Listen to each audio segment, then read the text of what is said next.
자, 그러면 그 확률 통계 실질적으로 두 번째 시간인데, 우리 지난 시간에 과학적 연구 과정과 관련해서 좀 얘기를 나눠봤습니다. 자, 과학적 연구 과정이 왜 필요하냐? 과학적 지식을 산출하기 위해서 필요하다는 거죠. 자, 그래서 그런 과학적 지식과 관련해서 우리가 과학적이라고 우리가 생각할 수도 있는데, 뭐 습관이라든가 직관이라든가 권위에 의한 방법 이런 것도 무시할 수는 없는데 좀 도움은 되는데, 자, 그런 부분은 과학적 지식과는 좀 거리가 있다고 얘기를 했습니다. 과학적 지식 산출과 관련해서 통계학도 결국은 사회과학에서 우리가 지금 사회과학 영역으로 다루고 있기 때문에 과학적 연구 과정이 필요하다고 할 수 있는데, 이거를 좀 요약을 해보면 연구 문제를 처음에 정의를 하고, 그 다음에 연구 문제에 대한 논리적 해답을 제시하고, 그거를 경험적으로 검증하게 되면 과학적 지식이 산출된다고 할 수가 있죠. 자, 그래서 우리가 연구 문제 정의와 해답 제시는 간단하게 보면 가설 설정 단계라고, 통계학에서는 가설 설정이라고 얘기했던 부분이죠. 자, 이 부분까지는 지난 시간에 좀 얘기를 했습니다. 자, 그러면 이 설정된 가설을 실제로 검증을 거쳐야만 우리가 지식이라는 걸로 인정을 해줄 수가 있다는 거죠. 그래서 세 번째 가설 검증과 관련해서 논리적 해답을 검증을 해야 되는데, 자, 이 부분이 되게 어려운 일이죠. 자, 어떤 잠정적인 해답에 대해서 증거를 가지고 경험을 가지고서 검증하는 것은 어떤 단계를 거쳐야 될 수밖에 없죠. 그래서 여기에 4가지 정도 단계가 나오게 됩니다. 첫 번째는 연구 설계 단계와 두 번째는 측정 방법 선택, 세 번째는 자료 수집, 자, 네 번째는 수집된 자료를 분석을 하는 절차를 거치게 됩니다.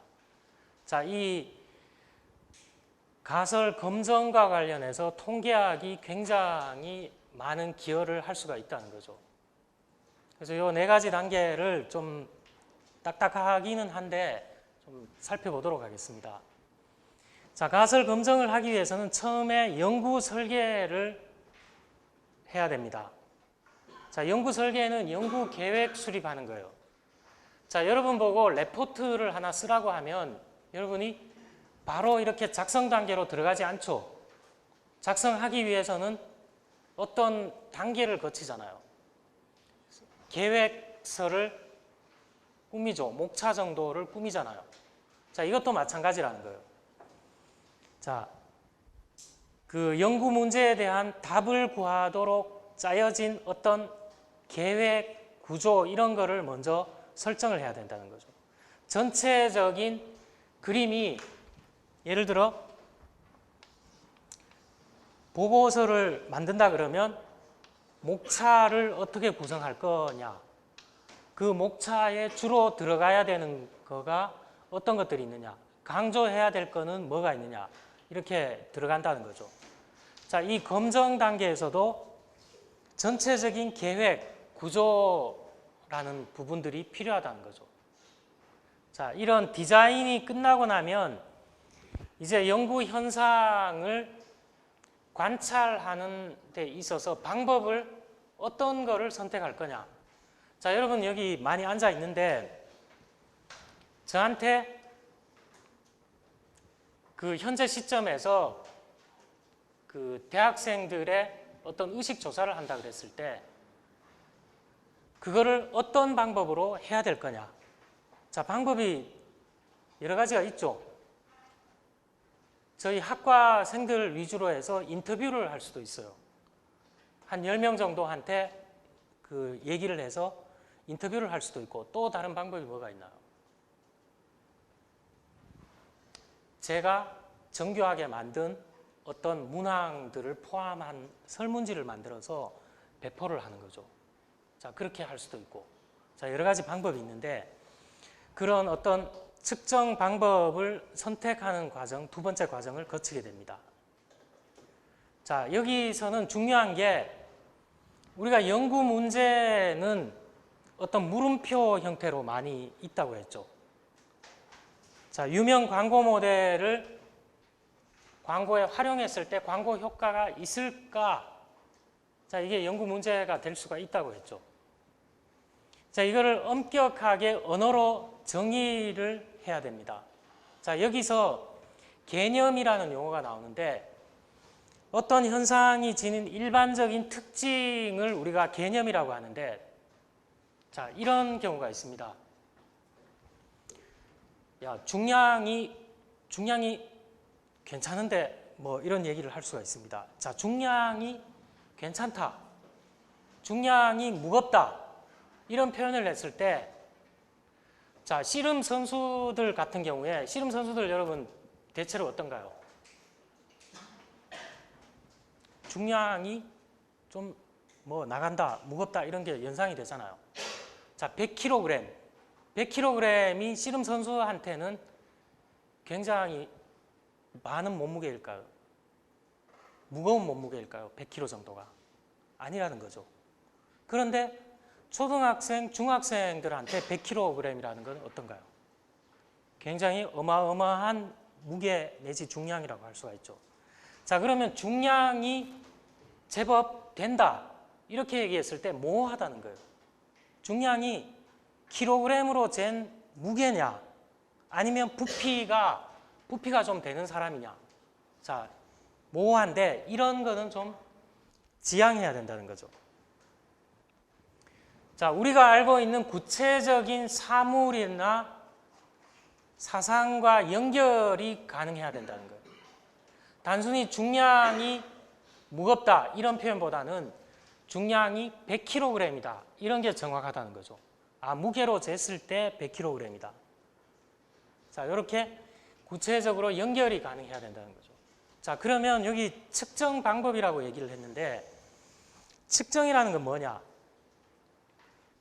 추상적인 개념을 구체적인 사물, 사상과 연결하는 과정을 우리가 측정이라고 얘기를 합니다. 그래서 이 저명한 학자가 이런 얘기를 했어요. 과학적 지식 창출의 핵심은 측정에 있다.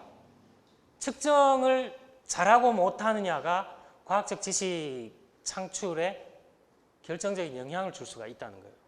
그래서 이 그 단계에 측정이라는 게 들어간 겁니다. 자, 가설 형태로 우리가 가설 설정이 돼 있죠, 앞 단계에서. 그런데 가설 형태로 된 그건 사실은 연구 문제를 가설 형태로 바꿔놓은 거죠. 자, 이 연구 문제와 관련해서 주로 이제 통계학에서는 부호나 숫자 같은 걸 많이 집어넣습니다. 자, 부호나 숫자를 넣는데 이렇게 하는 이유는 그나마 좀 객관적으로 이거를 보기 위해서 그런 거죠. 자, 제가 앞 시간에 좀 수업을 좀 하고 나서 좀 딱딱해 보일 수가 있는데, 자, 그거는 뭐 여러분이 취사 선택을 해서 들으면 되겠습니다. 자, 측정의 예들이 있습니다. 자, 이거 말고도 많이 있죠. 자, 온도 하면 우리가 온도라는 거는 모르죠. 모르는데 온도계를 통해서 지금 실내 온도가 26도다, 7도다 이렇게 얘기할 수가 있습니다. 자, 물론 뭐 한국에서는 섭씨를 쓰는데 화씨 쓰는 나라도 있죠. 자, 무게는 저울을 통해서 70kg 나간다. 자, 이렇게 할 수가 있습니다. 자, 그리고 사회과학에서는 설문지 같은 거 많이 씁니다. 설문지, 여러분 강의 평가할 때도 이런 거 쓰죠. 뭐 매우 만족이냐, 만족이냐, 보통이냐, 이건 5개 척도로 해놓은 거죠.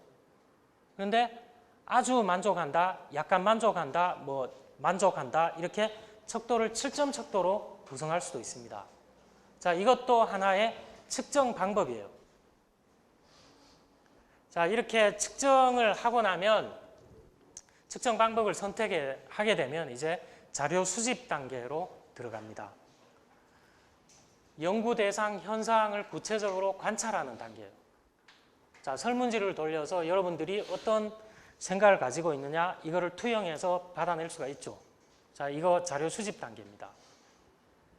자, 여기 자료 수집에는 전수조사와 표본조사가 있습니다. 자, 뒤에 이제 우리가 또 상세하게 공부를 합니다. 측정이라든가 자료 수집이라든가 보는데 지금은 이제 단계 구체적 들어가기 전에 전체적인 걸 보는 거예요.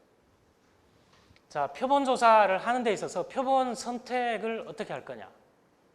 크기를 100명을 할 거냐, 200명을 할 거냐. 구성원 접촉 방법을 어떻게 할 거냐. 자, 여러분이 조사 중에서 제가 이런 게 궁금해요. 요즘 보면 그 난민들 이렇게 막 그 떠내려오고 이런 그런 비참한 그런 거 보잖아요. 그런 것뿐만 아니라 여러분 지하철 이렇게 다니다 보면 뭐 노숙하는 사람들 있잖아요. 노숙하는 사람들 봤는데 제가 이제 사회학자인데 예를 들어 노숙하는 사람들이 왜 저렇게 집에 안 들어가고 노숙을 하고 있을까 이런 게 궁금할 수 있잖아요. 노숙의 원인은 무엇일까 이렇게 제가 연구 문제를 설정을 했어요. 그래서 서울역, 을지로 입구역 주위를 가서 물어보는 거죠. 당신은 왜 이 시간에 노숙을 하고 있습니까? 이렇게 물어보면 정확한 답을 얻어낼 수가 있을까요? 없을까요? 없죠. 잘못하면 그 싫은 소리 듣거나 난처한 상황에 빠질 수가 있죠.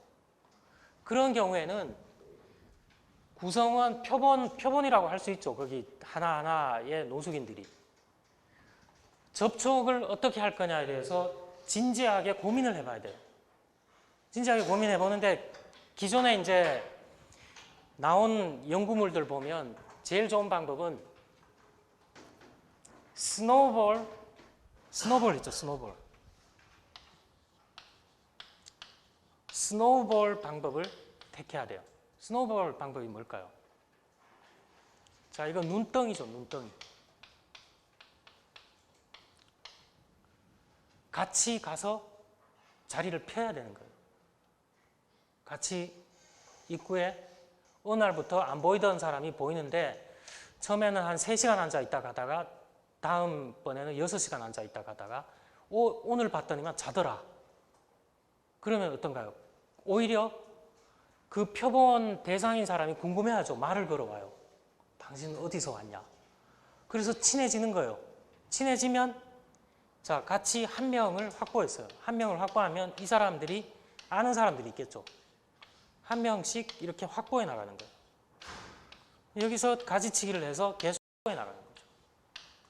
그렇게 하면 내가 그 확보하고자 하는 사람, 예를 들어 내가 한 30명을 좀 확보해서 조사를 해보고 싶었다. 그렇게 눈덩이처럼 차츰 커져서 이렇게 샘플을 확보하게 되는 거죠. 자, 이런 방법을 할 수가 있습니다. 자, 그 다음에 계량적 자료. 설문지를 100부를 수거했냐, 200부를 수거했냐. 그거는 계량적 자료예요. 내용들이 보면 5점 척도로 돼 있던 7점 척도로 돼 있던 그 숫자로 나오잖아요. 그런데 꼭 그런 방법만 있는 건 아니죠. 질적 자료, 말로서 돼 있는 거. 자, 이런 경우에 왜 노숙인이 됐냐에 대해서 원인 파악하는 데 있어서는 숫자, 계량적 숫자가 물론 들어갈 수도 있습니다. 뭐 설문 항목을 만들어서 좀 친해지면 이런 사람들한테 물어볼 수도 있지만 그게 아니라 심층적으로 인터뷰하는 거죠.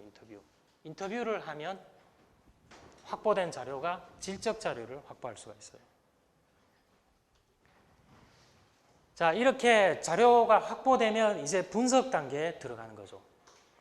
분석 단계에서 통계학이 도움을 많이 줄 수가 있죠. 기존에 개발된 통계 분석 방법들이 많이 나와 있다는 거예요.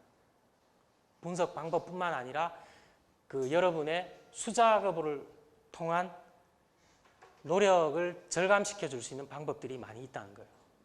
그래서 대표적으로 분석된 그 설문지 수거된 자료를 100부를 수거했는데 자, 정리를 해야 되겠죠. 눈에 띄게 알기 쉽게. 그런 거를 우리가 기술통계 분석이라고 그럽니다. 요약하고 설명해 주는 거. 자, 평균값이 내가 100명을 확보했는데 이 사람들은 주로 대학생들이냐 아니면 30대냐 40대냐. 자, 이런 인구 통계 같은 게 나오죠.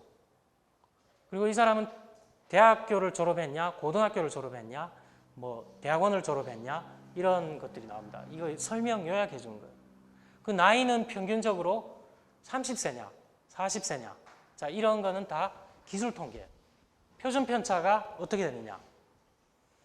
자, 이런 요약된 자료를 가지고 이제 진짜로 궁금한 가설 검정에서 궁금한 내가 설정한 가설을 받아들일 수 있느냐 검증해 보는 거죠.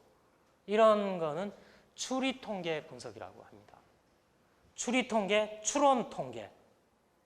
그래서 여러분들이 시중에 나와 있는 통계학 책들 지나가다가 빼보면 뭐 복잡하게 쓰여 있잖아요.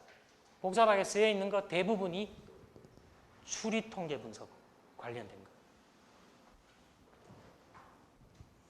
현상 간에 관계가 있느냐, 관계가 있으면 원인 결과 관계까지 있느냐, 뭐 이런 다양한 것들을 살펴볼 수가 있는 거죠. 추리 통계 분석을 통해서. 자, 가설 검증의 핵심적인 역할은 추리 통계 분석이에요.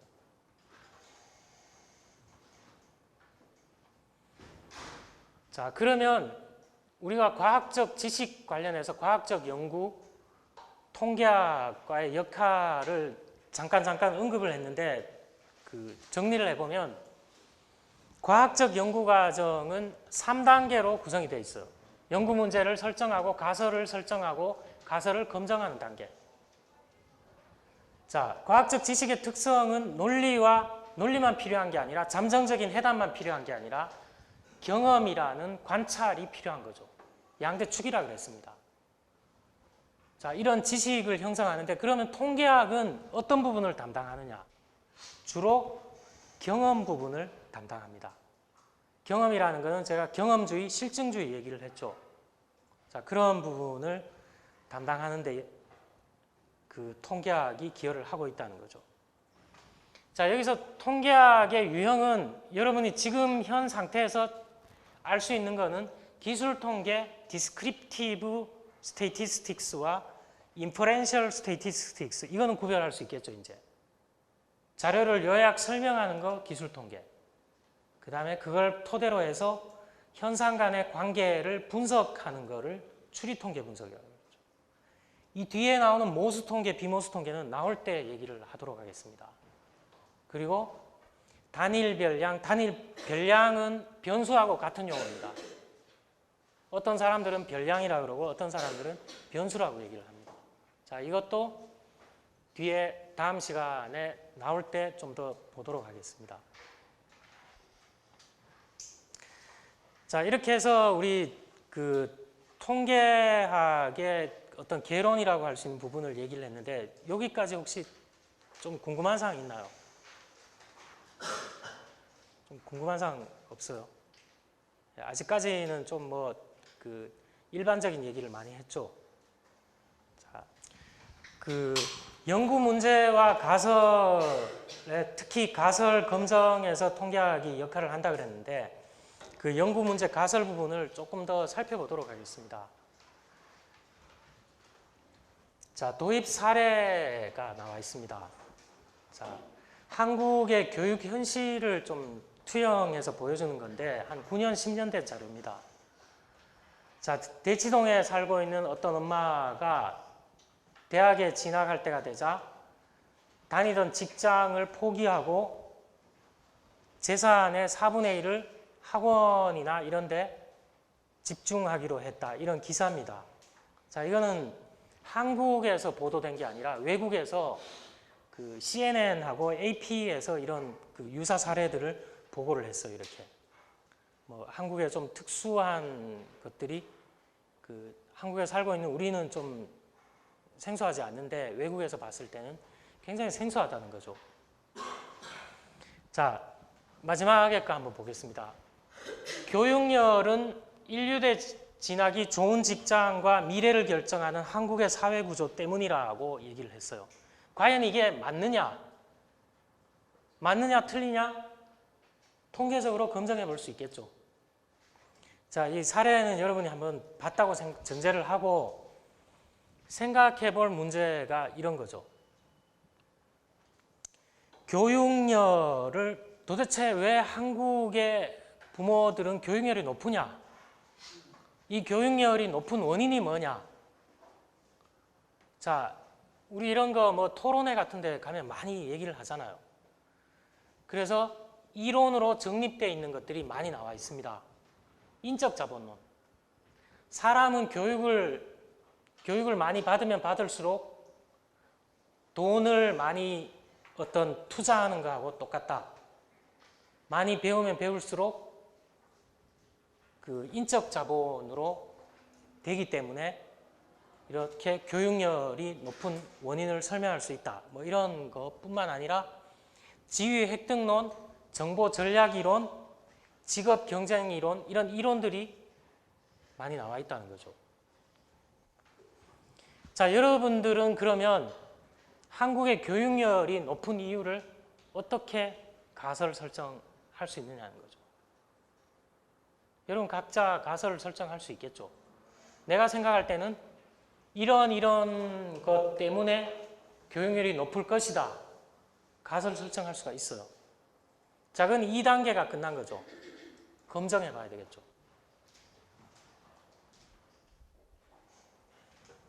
자, 연구 문제와 관련해서 우리가 앞에서 좀 봤습니다. 연구 문제는 어떤 개념을 주로 의문문 형태로 해놓은 것을 우리가 연구 문제라고 할 수가 있는데 연구 동기는 크게 3가지 정도가 있었습니다. 현실 문제의 해결, 2번째는 관심, 흥미, 3번째는 기존에 나와 있는 것들에 대해서 우리가 앞에서 봤던 이런 이론들이 있는데 지금 현재 상황에서 봤을 때는 이런 부분들이 설명을 잘 못 해주는 것 같다. 그래서 기존 이론에 대한 문제 인식 때문에 출발할 수가 있다는 거죠. 자, 연구 문제 앞에서 봤던 거를 가지고 연구 문제와 가설을 한번 이렇게 설정을 해볼 수가 있습니다. 왜 자녀 교육을 중요시하는 것일까? 이건 이제 의문문 형태의 연구 문제죠. 이걸 가설로 바꾸면 자, 어떤 사람은 소득의 관점을 좀 뒀어요. 교육 연수가 길면 길수록 연소득에 영향을 줄 것이다. 진짜로 그러냐? 검증해 봐야 되겠죠. 이 가설이에요, 가설. 그리고 이거는 말로서 이렇게 해놓은 거죠. 자, 연구 문제, 우리 경영 쪽에서는 연구 문제 예가 많이 있습니다. 왜 광고를 해야만 하는가? 왜 유명인을 꼭 광고 모델로 써야 되느냐? 자, 이런 것도 하나의 연구 문제가 될 수가 있죠. 자, 여기까지는 일반적인 얘기였습니다. 자, 지금 오늘까지 나오는 거는 좀 일반적인 얘기를 하고 있는데 연구 문제 선택 기준입니다. 자, 연구가 가치가 있어야 되겠죠. 가치와 관련해서는 관련성, 중요성 이런 거를 좀 한번 생각해 봐야 되는데 자, 이거는 좀 보편적인 얘기니까 좀 생각하도록 하고 자, 연구 문제가 가치는 있어요. 가치는 있는데 이게 과연 실현 가능성이 있느냐 이거는 또 새로운 문제죠. 자, 연구를 하려면 시간과 비용이 들어갑니다. 그런데 지금 우리 기업 입장에서 이걸 연구하기에는 다른 중요한 문제들이 있어요. 그러면 이 문제는 묻히게 되는 거죠. 2번째는 자료 수집 대상의 확보 가능성이에요. 자, 여러분 병원 서비스에 불만족한 사람에 대해서 내가 연구를 하고 싶어요. 그런데 병원 서비스에 불만족한 사람 샘플 구하기가 쉬울까요? 어려울까요? 병원 서비스에 굉장히 불만족을 했다 이런 사람들을 샘플을 구해야 되는데 그걸 구하기가 쉬울까요? 어려울까요? 한번 생각을 해보자고요. 여러분이 그러면 종합병원 앞에 갔어요. 자, 사람들이 나를 좀 과연 연구를 하는 사람이냐 의심할 수도 있으니까 여기다가 명찰 하나 표용을 하고 거기서 나오는 사람한테 병원에서 나오는 사람한테 당신은 이 병원의 서비스에 굉장히 만족하셨나요? 이거부터 물어봐야 되겠죠. 물어보면 그거를 정확하게 대답을 해줄까요? 안 해줄까요? 자, 만족한 사람은 해줄 수가 있는데 불만족한 사람, 진짜로 불만족했다?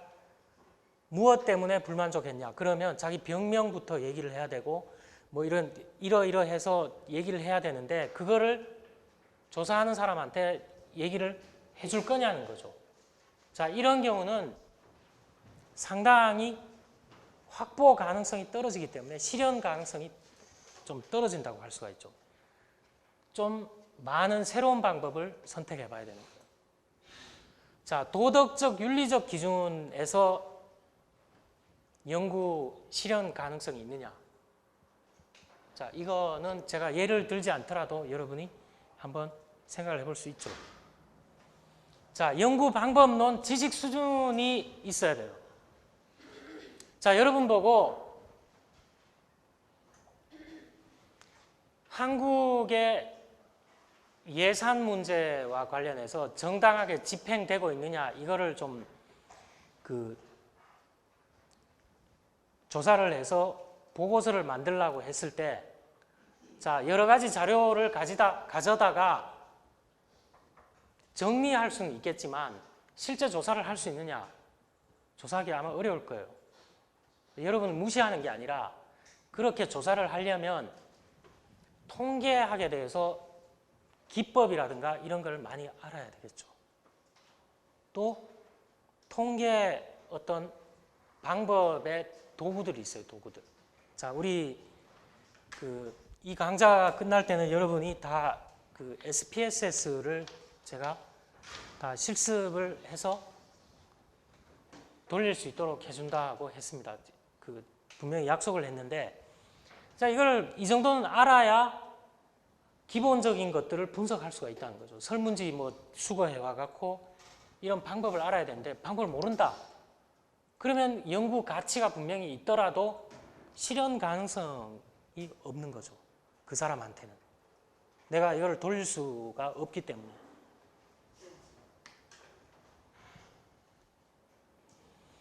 자, 연구 문제의 원천은 여러 가지가 있습니다. 현실적으로 여러분 직장에서 일을 하다가 이거는 정말 내가 한번 조사를 해봐야 되겠다. 이런 경우도 있겠지만 대개의 경우에 기존 연구를 탐색해 보면 됩니다. 기존 연구, 논문 형태, 학술지, 뉴스 이런 데 찾아보면 많이 있죠. 자, 이거는 참고로 한번 보세요. 그 다음에 도서관에 가면 박사 논문, 석사 논문 찾아보면 있어요. 기존 연구들. 그다음에 언론 보도 자료, 뉴스, 그다음에 개인적인 경험. 내가 일을 해봤는데 우리 회사에 광고 모델을 진짜 비싼 금액을 지불하고 광고 모델 쓰고 있는데 내가 봤을 때는 우리 같은 업종에서는 저런 비싼 모델을 사용하는 게 광고 효과가 없는 것 같다. 없는 것 같다. 그런 경험에서 조사를 해볼 수가 있죠.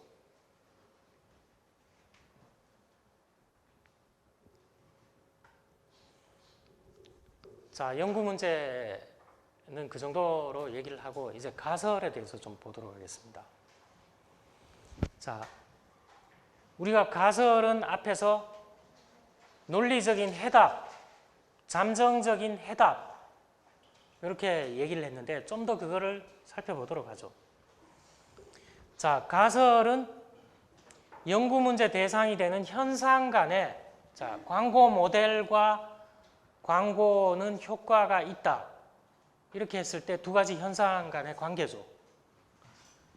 이러저러한 관계가 있을 것이라고 하는 논리적 추측성 주장이에요. 아직까지는 검증이 안 됐기 때문에. 자, 그래서 이거는 가설 검증 단계를 거쳐야 되는데 가설이 참인지 거짓인지 테스트를 거쳐야 되는 거죠. 테스트를 거쳤을 때 우리가 가설 검증이 완료됐다고 얘기를 하는 거죠.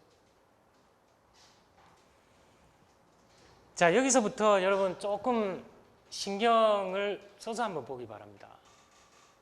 왜냐하면 그 말들이 좀 나와요. 말들이. 개념들이 나오는데 그냥 이렇게 보면 그게 그거 같아요. 근데 약간만 주의력을 가지고서 좀 봐주기 바랍니다. 자, 과학자들은 이론, 가설, 개념으로 구성된 추상의 세계와 직간접적으로 관찰할 수 있는 경험의 세계의 두 가지 차원을 오고 가면서 연구를 한다 그랬는데, 자, 우리 과학적 지식 만들어내는 데 있어서 어떤가요? 논리적 해답, 잠정적인 해답을 일단 만들어내야 되겠죠. 자, 그거는 추상적인 세계예요. 추상적인 세계. 자, 이렇게 만들어낸 거를 검증하기 위해서는 관찰을 해야 되죠. 관찰하는 거는 이쪽 세계하고는 좀 다른 세계예요. 그래서 이걸 왔다 갔다 하면서 잘 해야만 과학적 지식이 만들어지는 거예요.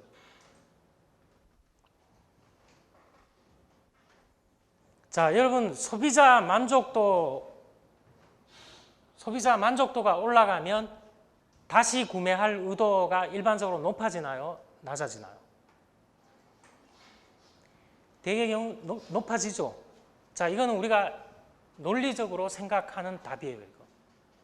실제로 그러냐? 실제로 그런지는 관찰해 봐야 되죠.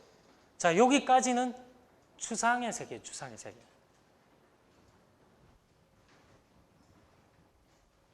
자, 추상의 세계와 경험의 세계에서 연구를 진행하기 위해서는 여기서 이 단계로 넘어가기 위해서는 어떤 게 필요합니다. 뭐가 필요하냐? 개념을 정의해야 돼요. 개념을 정의해야 되는데, 자, 여기 여러 가지 용어가 나옵니다. 한 번쯤 들어본 것들이 대부분이고 안 들어본 것도 있죠. 들어보지 않은 것도 있죠. 자, 이론은 뭐냐? 현상 간의 관계에 대한 정당화된 주장이에요. 정당화된 주장은 우리가 과학적 지식에서 1단계부터 몇 단계까지 나갔을 때 정당화됐다고 볼 수가 있나요? 여기 정당화된이라는 거, 그게 포인트예요. 정당화됐다는 건 뭔가요?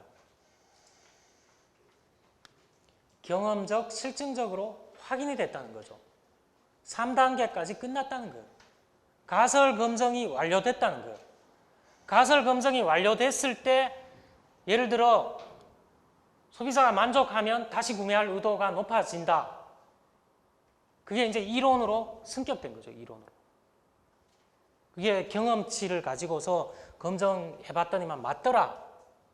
그랬을 때 그게 이론으로 이제 승격되는 거예요. 자, 개념은 뭐냐? 현상을 언어적으로 표현한 거예요. 자, 여러분, 국민소득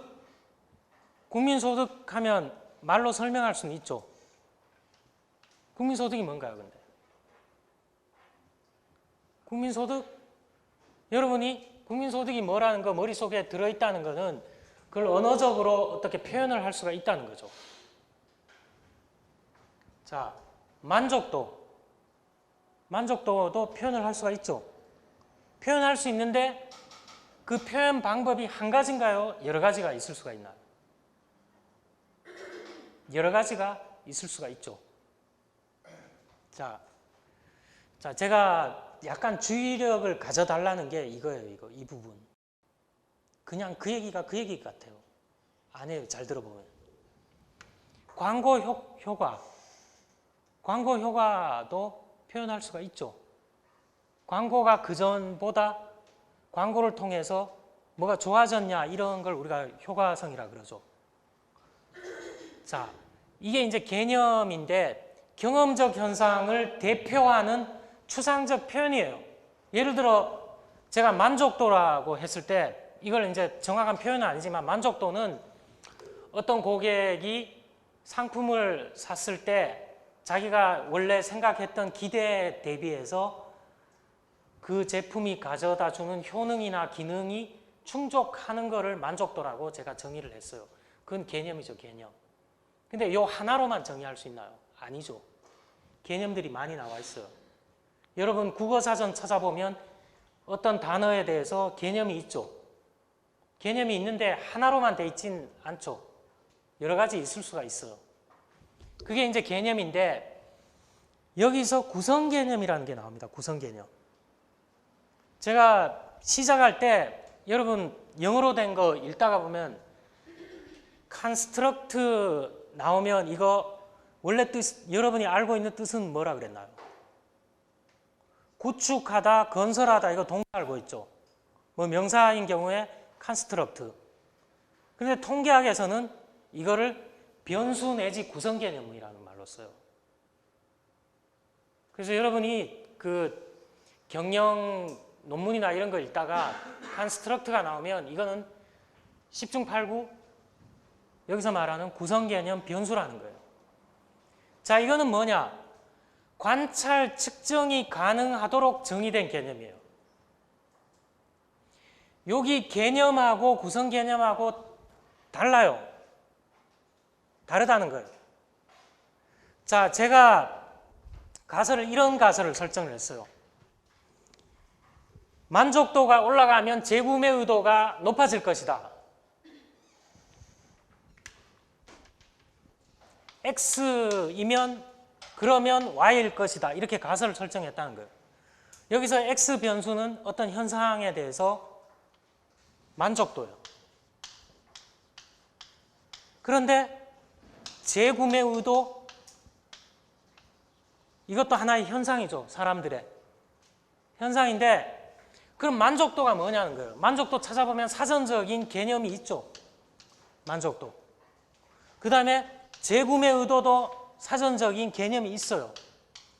그런데 내가 이렇게 가설을 설정하고 나서 검증을 하는 데 있어서 나는 이 개념 중에서 내가 이 검증하는 데 있어서는 이 개념이 예를 들어 4개가 있었다.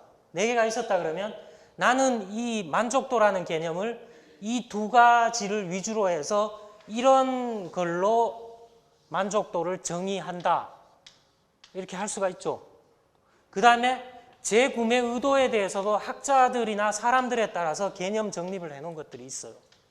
근데 나는 이 연구에 있어서 요 개념을 위주로 해서 재구매 의도를 정의한다.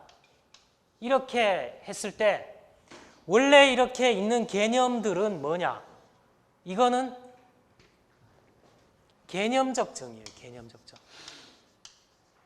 개념적 정의고 내가 이 개념적 정의를 다 쓰는 게 아니죠. 내 연구에 필요한 거는 이 4가지 중에 1가지 내지 2가지밖에 필요가 안 해요.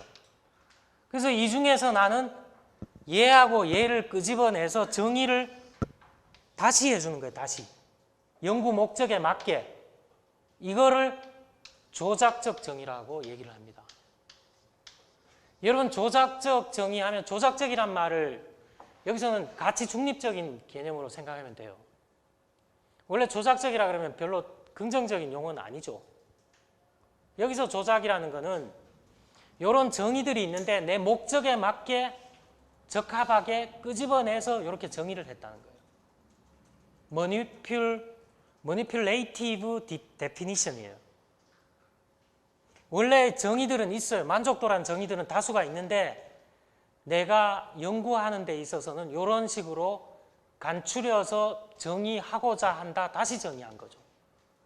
그래서 여기 있는 것들은 개념적 정의고 이거는 연구 목적에 맞게 조작한 조작적 정의라는 거예요. 그래서 이 조작적 정의는 다른 말로 구성 개념에 가까운 거예요. 그 다음에 개념적 정의는 우리가 얘기하는 현상을 언어적으로 표현한 거. 이게 개념적 정의예요. 그래서 따라다녀요, 이게. 자, 여기까지 이해가 됐나요, 여러분? 자, 광고 효과. 그러면 정의가 많이 있죠. 그거는 개념적 정의예요. 근데 내가 요 연구에서 검증하고자 하는 정의는 광고 효과는 요런 거다 명확하게 밝혀야 되는 거죠. 그거는 조작적 정의라는 거예요. 자, 변수, 여러분 변수 일반 용어에도 많이 쓰죠. 자, 여러분이 우스갯소리로 이러잖아요. 친구하고 얘기하다가 친구하고 얘기하다가 그냥 반 우스개로 그러잖아요. 너는 왜 그렇게 개념이 없냐 이렇게 얘기하잖아요. 개념이 없냐 이거예요. 개념이 없다는 거예요. 근데 연구하는 사람은 어떨까요? 연구하는 사람이 개념이 왔다 갔다 그러면 어떻게 될까요?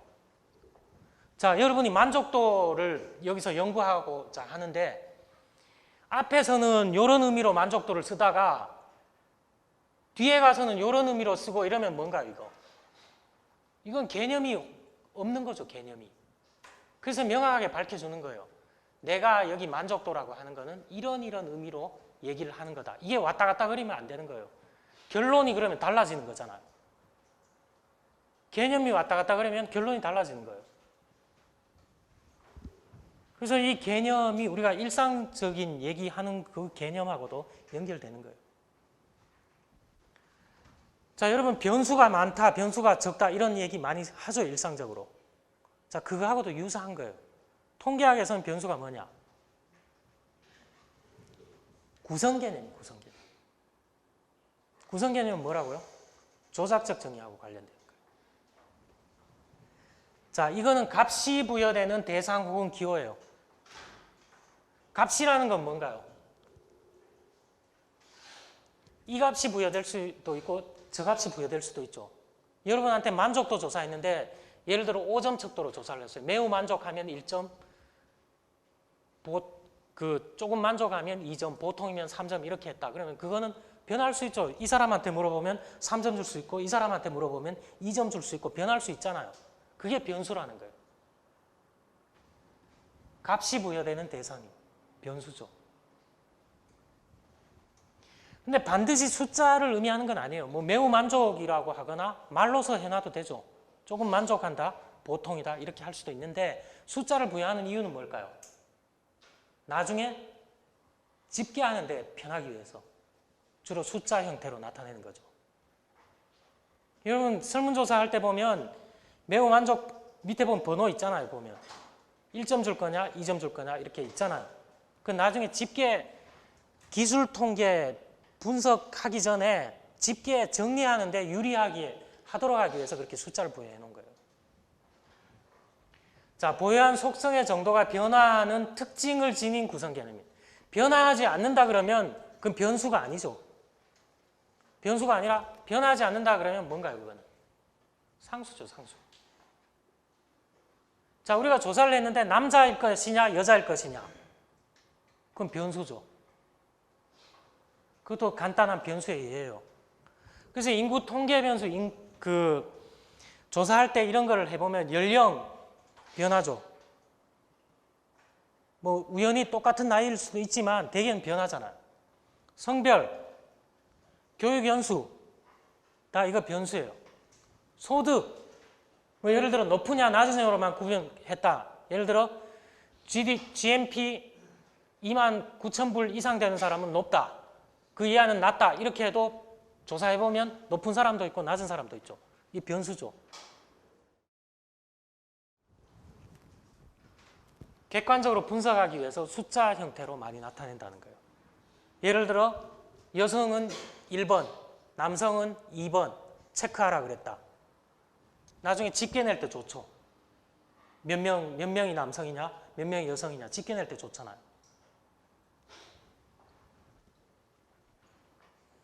자, 오늘의 하이라이트입니다. 변수의 유형인데 변수의 유형이 오늘 다 못해요. 내일 또 공부를 할 텐데 그 변수가 여러 가지로 나눠집니다. 자, 통계학에서는 이게 좀 중요한 내용이에요. 아까 전에 개념적 정의 있었죠. 개념적 정의 단계는 통계에서는 잘 안 봅니다. 왜 그러냐? 연구 문제 설정하고 그 연구자가 관심 있는 거는 다시 정의를 하잖아요. 다시 정의한 게 이게 이제 변수죠. 제대로 된 변수죠. 그 연구 문제에 있어서 변수죠. 그래서 그 앞 단계에 있는 우리가 일반적인 개념은 만족도에 대해서 이렇게 기술해 놓은 거는 개념적 정의예요. 그래서 통계학은 이 위쪽은 잘 안 봐요. 그 연구 문제에서 다시 정의해 놓은 조작적 정의가 중요한 거죠. 자, 이거를 우리가 구성개념 잠재 변수라고 그럽니다. 자, 만족도 어떤가요? 만족도 직접 관찰할 수 있나요?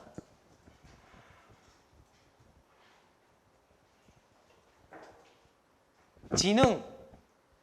여러분, 지능 이렇게 얘기하면 지능이 직접 관찰할 수 있나요? 뭔가 측정 수단이 있어야 관찰할 수가 있죠. 그래서 이런 조작적 정의를 관찰할 수 있는 것들을 관찰 변수라고 합니다. 관찰 변수. 자, 예를 들어 조작적 정의에서 내가 인구 통계, 이 샘플들의 인구 통계 변수를 보고 싶어요. 그 중에서 소득을 보고 싶다는 거예요. 소득을 보고 싶은데 내가 조작적 정의를 했겠죠. 어떤 한국에 거주하는 어떤 사람들의 뭐를 소득이라고 정의한다 이렇게 있겠죠. 근데 그걸 실제로 관찰하는 거는 이걸 가지고 관찰을 못하죠. 예를 들어 가구 소득이 얼마가 되느냐, 아니면 가장의 소득이 얼마가 되느냐, 뭐 이런 구체적인 변수를 설정을 해야 실제 관찰이 가능한 거예요. 그래서 이런 것들을 관찰 변수라고 합니다. 그래서 여러분이 설문지를 받았을 때 물어보는 항목 있죠. 물어보는 항목이 있잖아요. 물어보는 항목이 관찰 변수라는 거예요. 그래서 여러분이 해준 그 관찰 변수에 대한 응답을 집계해서 잠재 변수 값을 측정할 수가 있다는 거예요. 이런 것들을 통해서 모아서 이거를 측정해 볼 수가 있다는 거예요.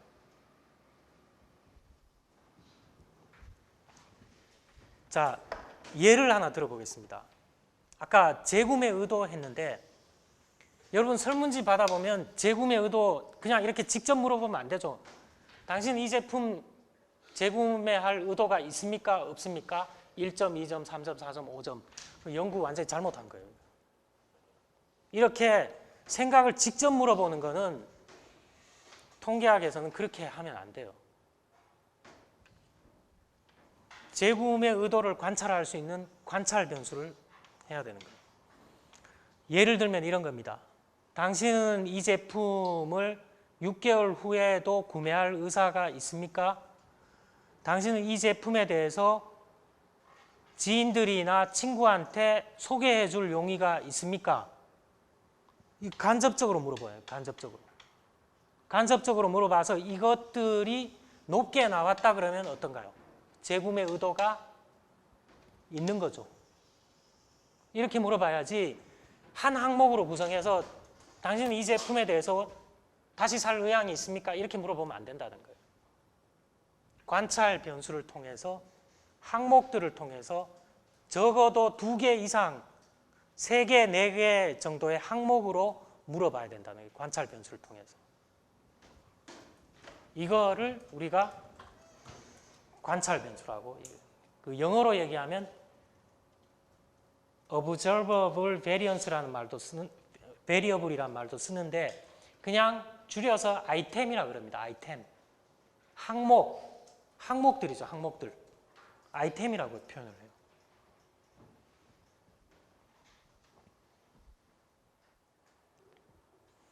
자, 잠재 변수, 직접 관찰이 불가능한 그러나 변하는 값을 가지는 구성 개념이에요.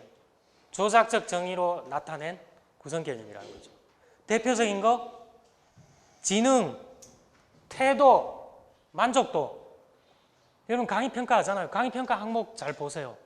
그 구체적인 항목들이 있죠. 그거는 관찰 변수예요. 관찰 변수. 관찰 변수를 통해서 이 강의가 제대로 되어 있느냐 그걸 물어보는 거죠. 관찰 변수는 경험의 세계에서 측정된 변수죠. 물어볼 수 있잖아요. 6개월 후에 다시 구매할 의사가 있느냐?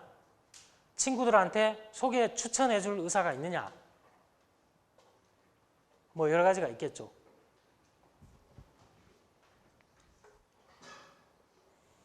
자, 여러분이 제일 많이 본 거 독립변수, 종속변수입니다. 이거죠. 어떤 제품에 만족하면 재구매 의사가 있을 것이다.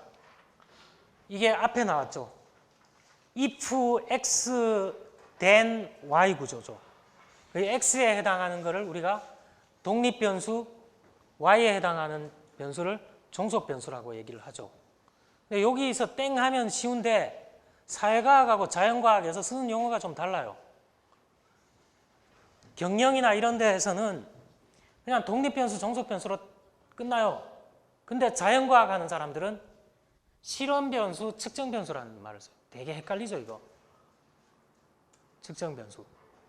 사실은 관찰변수 대신에 측정변수라는 말도 써요. 근데 여기 써놓지 않은 이유는 뭘까요? 여러분 헷갈리게 만들 것 같아서 안 써놨어요. 근데 자연과학에서는 종속변수 대신에 측정변수란 말을 써요. 근데 우리는 앞으로 이런 말을 잘 안 써요. 왜냐? 사회과학 쪽이기 때문에 독립변수, 종속변수란 말을 써요. 자, 이것도 원인변수, 결과변수도 좀 구별할 수 있죠, 이거. 여기까지는 쉽잖아요, 여기까지는. 근데 이 자연과학에서 쓰는 용어는 익숙하지가 않으면 되게 어렵죠, 이거. 자, 현실 세계에서는 독립변수와 종속변수 여부가 미리 확정적으로 정해져 있는 건 아니에요. 자, 이거 한번 보겠습니다. 여러분들이 지금 생각하면 이게 뭐 대단한 발견이냐 이렇게 생각할 수도 있는데 한 50년 이상 전에 유명한 사람들이에요, 이 사람들이. 자, 각 국가의 경제 발전 정도를 봤더니만 도대체 경제 발전에 영향을 주는 요인들이 무엇일까? 여기서 출발했겠죠, 연구 문제에서. 연구 문제에서 출발했는데 자기가 봤을 때는 종교가 경제 발전에 영향을 줬을 거다. 여기서 말하는 종교는 뭘까요? 여기서 말하는 종교는 세상에 있는 모든 종교가 아니라 여러분 자본주의, 여기 경제 발전이라는 것도 자본주의하고 연결되는 거잖아요. 자본주의 나오면 같이 맞물려서 나오는 게 뭔가요? 프로테스탄티즘 나오죠. 프로테스탄티즘. 청교도 정신. 청교도가 뭔가요? 뿌리가 뭔가요? 기독교죠, 기독교. 기독교 프로테스탄티즘. 내지 좀 확장하면 천주교. 자, 이런 종교적인 것들이 경제 발전에 영향을 주었을까? 이렇게 검증을 한 거예요. 각국의 자료를 모아서 해봤더니만 프로테스탄티즘적인 사고, 윤리의식 이런 관찰 변수를 통해서 종교라는 게 경제 발전에 영향을 줬을 것이다. 검증한 거죠. 화살표로 쭉 그어놨잖아요. 여기서 독립변수는 뭘까요? 독립변수는 종교, 종속변수는 경제 발전. 그런데 또 유명한 사람이 이런 또 검증을 했어요. 정치 발전의 원인은 뭘까? 정치 발전의 원인. 이거 변수죠. 정치 발전도 측정해 보려면은 관찰 변수로 측정해 봐야 되겠죠. 경제 발전, 아까 종속 변수였는데 이번엔 독립 변수가 돼 있죠. 조사를 해봤더니만 경제가 발전하면 발전할수록 정치도 발전하더라. 이거를 이제 검증한 거예요. 그래서 여기 앞에서 얘기한 거는 그 얘기입니다. 어떤 현상과 현상 간의 관계에서 어떨 때는 독립 변수였다가 어떨 때는 종속 변수가 될 수도 있다는 겁니다. 자, 그 연구 목적에 따라서, 연구 문제에 따라서는 그게 바뀔 수도 있다는 거예요. 그렇기 때문에 뭐를 잘 해야 될까요? 개념 정의를 잘해야 되겠죠. 개념 정의를. 일반적인 개념이 있고 조작적 정의를 잘해야 되겠죠. 내 연구 문제에서는 그 종교라는 거는 이런 거를 가지고서 변수를 정의를 한다. 요거를 정확하게 해줘야 뒤에 사람이, 보는 사람이 혼란이 없다는 거예요. 그 다음에 종속 변수 경제 발전이라는 거는 뭐냐? 조작적 정의를 해주고 관찰 변수를 가지고 측정을 해야 논란이 없다는 거예요.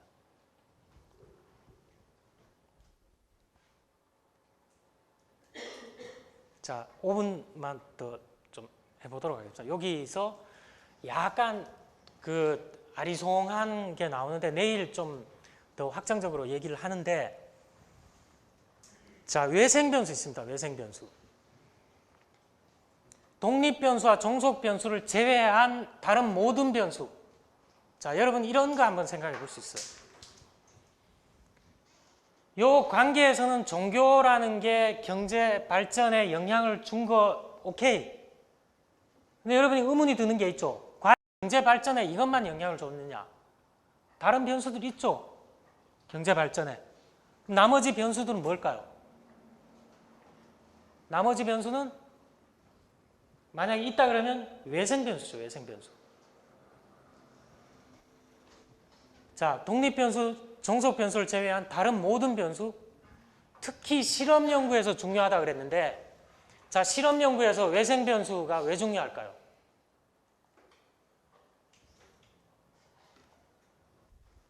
자, 제약회사에서 영양제를 새로 개발했어요. 영양제를 개발했는데 영양제를 먹은 사람일수록 발육, 키라든가 뭐 신체 지수라든가 이런 게 좋더라. 이런 거를 막 광고하고 막 그러잖아요. 제약회사 같은 데서. 그런데 이 회사에서 만든 영양제를 테스트를 거쳤겠죠. 테스트를 거치는데,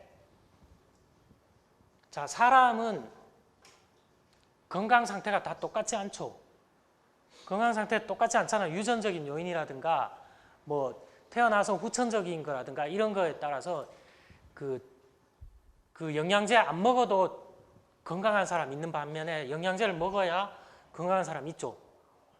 근데 실험을 하는데 우연히 이쪽 그룹에 원래 건강한 사람들을 다 샘플로 이렇게 했다고 한번 해보세요. 그럼 뭔가요? 영양제를 먹어서 발육 상태가 좋은 게 아니라 원래 체질적으로 건강한 사람만 뽑았기 때문에 체질이 여기 영향을 준 거죠. 체질이 영향을 준 거잖아. 그러면 정말로 실험이 정말 객관적으로 중립적으로 잘 되려면 어떻게 해야 되나? 이 영양 요인을 배제해야 되죠. 순수하게 신약의 효과가 있어서 여기 영향을 줬느냐, 이거를 검증해내야 되는 거죠. 원래 건강한 사람 뽑아서 하면 이 효과하고 뒤섞여 버리는 거죠. 그래서 이걸 통제를 해야 되는 거예요. 외생 변수를 통제한 상태에서, 그러니까 실험 연구가 되게 사실은 엄격하고 엄밀해야 되는 거예요. 예를 들어 쥐실험을 한다. 쥐실험을. 근데 쥐를 이렇게 봤더니만 내가 그 실험실에, 쥐한테는 좀 미안한데 쥐를 한 10마리 잡아놨는데 한 일주일 동안 활동량을 체크해봐요. 활동을 활발하게 하는 녀석이 있죠. 그런데 내가 약을 개발해서 그 건강한 애들만 뽑아갖고 약을 투입했어요. 그럼 당연히 효과가 잘 나오겠죠.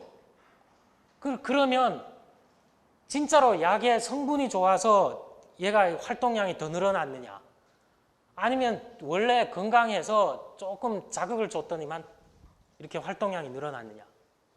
그 통제가 조작할 수가 있다는, 조작. 실험 연구가 그래서 조작할 가능성이 많죠. 그래서 이 외생 변수를 통제하는 게 키가 되는 거예요. 그래서 실험 연구는 어떤가요? 단계 개념 정의, 조작적 정의, 그 다음에 실험 방법 이런 거 엄밀하게 살펴봐야 되는 거예요. 결과가 아다르고 어다르고 다양하게 나올 수가 있다는 거예요. 연구자의 편의에 의해서 결과물이 달라질 수가 있다는 거예요. 과대 포장돼서 결과물이 발표될 수가 있다는 거죠.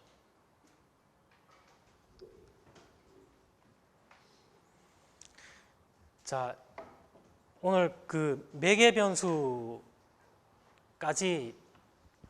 잠깐만 얘기하고 마치도록 하겠습니다. 자, 요거 여러분 한번 생각해 보세요.